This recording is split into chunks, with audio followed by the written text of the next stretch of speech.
Good morning, guys. It is May 1st. Dang, we're already in May? The number 5? Cinco de Mayo. Ooh, okay, May 1st, God calling. Delay is not denial.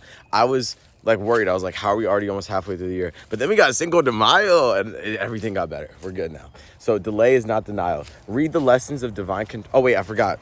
Got it even tied. My bad. I'm getting ahead of myself. Bounteous giving. But Bosch is giving. I've never seen that word before.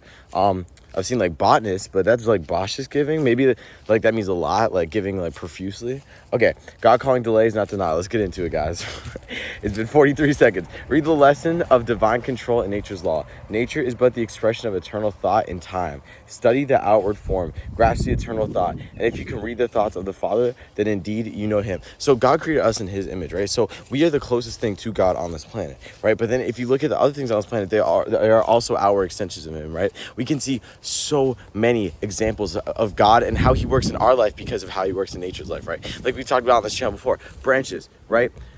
We are the branch. God is the tree. We are the branch. We are an outward extension of him. And then off of us bears fruit. Off of us, it creates the product, right? So he's able to use us to create, to bear fruit, not only in our lives, but in the lives of others. We can sustain others. We can sustain our own tree, right? But none of it's possible without the tree, without that tree itself. And that's who God is, right? So if you cut off the branch and you're just yourself, you're not going to bear any fruit, right? That's one example. Another example that we talked about is, like fires, right? So when there's a brush fire, it can be seen as a good thing, actually. You think it's destruction, but it's not, right? This thing that seems violent or out of hate or just something scary that kills is actually used to bring renewal and re-life and rebirth, because through the brush fire it's able to clear all that floor stuff so that new life can grow, right? Just like how in our own lives, right, God can sometimes take challenges that are presented to us and create them as opportunities for us to grow and learn from. So those are just two examples of how nature impacts how nature reflects our own lives and how God sees us and how God treats us. Know indeed that all is well. Delay is but the wonderful and all-knowing restraint of your Father, not reluctance, not desire to deny, but the divine control of a Father who can scarcely brook the delay. So that's another thing we talked about a lot, is the thought process on waiting, right? Why do we have to wait, right? All things come to those who wait. That is a parable, but it's very hard for us to actually follow that. It's very hard for us to just be patient and let things happen in God's time, right? We want everything now. We want the money now. We want this house now. We want to be happy now, right? We want to just love the Lord now. We want to do all these things now. But God's saying right here that delay is not departing you from it. It's just withholding you from it, but it is coming to you.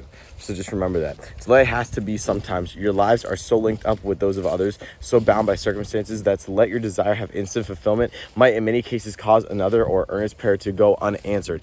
That's crazy to think about, right? I think about that so much. I'm like, if God made each and every person, right, and everyone is intricately involved in everyone's life, and everyone's learning a lesson based off each other, right, then how can we just be so selfish as to want everything that we want now, right? Because that could totally be impacting the lives of others, because it definitely is, right? Every one of our actions is impacting another person's actions, and their actions are impacting us vice versa, because we're all just this interconnected networkness of godliness of God, right? And that's just crazy to think about. But it says it right here, and it confirms that. But think for the moment of the love and thoughtful care that seek to harmonize and reconcile all your desires and longings and prayers. Delay is not denial, but not withholding. It is opportunity for God to work out your problems and accomplish your desires in what most wonderful way possible for you. So it says that again, delay is not denial. Remember that, guys. Not even withholding. It is opportunity for God to work out your problems, right, and accomplish your desires in the most wonderful way possible for you. So when things are just being put on pause, right, you think things are being put on pause in your life, God is working in the background to make it the most optimum experience for you, to make the most beneficial thing for you. And all you can do is thank, right? In the moment you're like, oh, why do I gotta wait? But in reality, it is just the best thing for you. It's going to be so much better than anything you could have ever imagined. Oh, children, trust me. Remember that your maker is also your servant, quick to fulfill, quick to achieve, faithful in accomplishment. Yes, all is well. That was a big one. That was just the first part, guys. We're already 4.5 minutes in. All right, let's go into it. That was beautiful. All right, let's see what this is. So the word is Bounteous, giving. Bounteous giving. It just sounds like a lot, maybe like an exorbitant amount.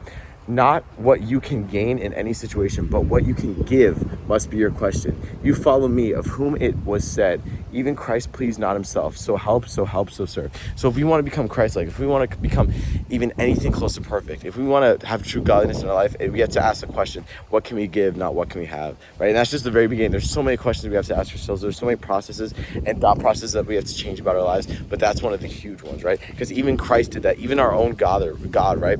God, I just combined God and Father, does that. And he's God, and he still does that. So who are we not to serve? Who are we not to give? Seek the weak and wandering, care for all, realizing my overflowing and overwhelming bounty. The stores of the Lord are inexhaustible, but to test and prove my generosity fully, you must be generous. My lovers give with no niggard hands. What the heck? I've never heard that word before. Niggard hands? Is that where the term comes from? Because like they pick cotton? That's crazy. A heart overflowing with gratitude for what it has received expands joyous gratitude in giving. I just like completely blanked out that whole last part. That's crazy. Okay, my lovers give with no niggard hands. Like, so they don't hold. Like, people who truly love God don't hold things niggardly. That's great. A heart overflowing with gratitude for what it has received expends joyous gratitude in giving. So if you want to receive, you have to give. It's that simple. That's what he's saying. That's how God does it. That's how nature does it. That's how we have to do it. I love you guys so much. That is May 1st. All right. I love you guys. And with that, I will say amen.